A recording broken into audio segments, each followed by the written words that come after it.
Oh, hello. Thanks for tuning in. I'm going to read another section from my book. This section is entitled, What About When You Need to Sit? Sitting in and of itself isn't the problem. Rather, it's too much sitting with no breaks to stand up and move. But too much standing without up and down movement is also a problem. And let's face it, sometimes we need to sit. Whether it's while driving or traveling by airplane, I'd like to see you ignore the fasten seatbelt sign during turbulence and see how long that lasts. Or at a wedding. By now, I hope you understand my stance on chairs and sitting. Sometimes we need to sit. Too much standing can be problematic. Let me tell you a story to illustrate my point. Many years ago, my then boyfriend was invited to a wedding.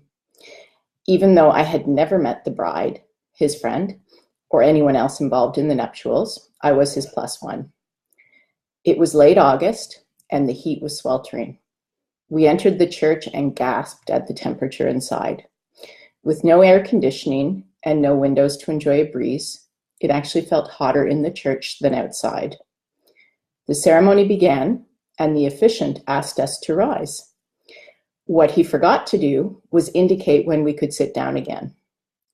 Being polite and attentive sheep, the entire congregation remained on its feet. I briefly noticed how dizzy I was becoming, and then I just drifted toward the floor.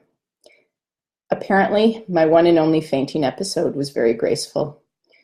Bystanders remarked that I just floated downwards. I regained consciousness while four very large soldiers, it was a military wedding, were carrying me out of the church. Later at the reception, I met the bride and groom for the first time.